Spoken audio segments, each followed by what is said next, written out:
नमस्कार, Hindustan live today में आपका स्वागत है। अब देखते हैं समाचारों को विस्तार से। गोड़िया मठ शुक्रताल के महाराज को बताया जान का खतरा, आरोपियों के खिलाफ प्रशासन से की गई कार्यवाही की मांग।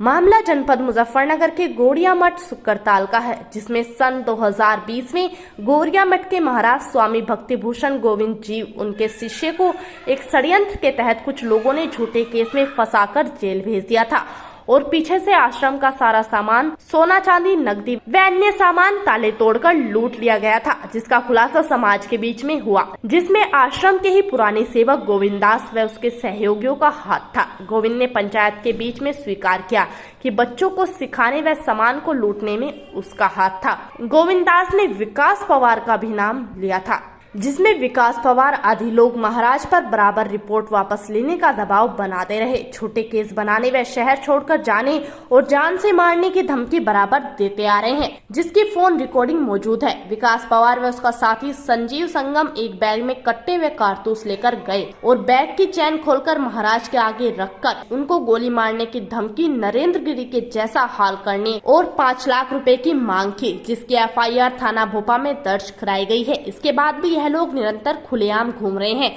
और महाराज को जान से मारने की धमकी, शहर छोड़कर जाने, केस को वापस लेने का दबाव बना रहे हैं। महाराज को इनसे अपनी जान का खतरा है। महाराज का शिष्य और महाराज दोनों बहुत डरे हुए हैं, दोनों को इनसे अपनी जान का खतरा है। यह लोग बराबर दबाव बना रहे हैं व औरों से भी दबाव बनवा रहे हैं। आज तक इन पर कोई कार्रवाई नहीं हो सकी, इसीलिए आरोपियों के खिलाफ पुलिस द्वारा कार्रवाई की मांग की गई। ये एक गोड़िया मठ का प्रकरण आप चल रहा है बहुत लंबे समय से, और उसका अपने महाराज जी हैं गोविंद शक्ति भूषण जी, वो जमानत पर रिहा है और उसके बाद में 2 व्यक्ति ज़बरदस्ती उनके मठ में घुसते हैं, उनको आतंकित करते हैं और उनसे पैसे की डिमांड करते हैं, उनको झूठे हथियारों में, झूठे केसों में फंसाने की बात वो करते हैं।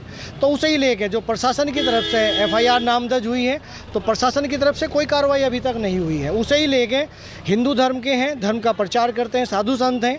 अगर इस सरकार में भी उनकी सुनवाई नहीं होगी तो किस सरकार में होगी? उनका आप सब लोग जानते हैं, कोई विकास पवार है, एक कोई संजीव संगम है, वो उन दोनों के नाम उन्होंने नामदर्ज FIR की हुई है।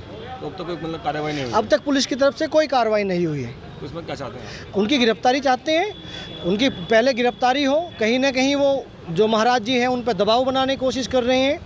फैसले की बात आ रही है, उनको उनके मठ में नज़रबंद किया गया है, वो बाहर निकलते हैं, उनसे पूछताछ ज़्यादा हो रही है, तो उसे भी लेके हम लोगों का एक मांग है। वो प्रशासन मेरे से ज़्यादा अच्छे तरीके से उस चीज़ को बता सकता है कैसी क्या मांग रही, लेकिन हम लोग वैदिक धर्म को, हिंदू धर्म को मानने वाले लोग हैं और साधु संत का स्थान वैदिक धर्म में, हिंदू धर्म में सर्वोपरि है। तो उस चीज़ को लेकर के हमारी मांग है, पुलिस प्रशासन से भी FIR है, नामदर्ज की हुई है, उनकी गिरफ्तारी हो और बाकी की कार्रवाई उसके बाद हो। CO साहब ने कहा है कि जो कानून की जो न्याय संगत जो धाराएं होंगी, जो कानून का जो काम करेगा, वो निश्चित रूप से आप निश्चिंत रहें और उसमें कार्रवाई होगी।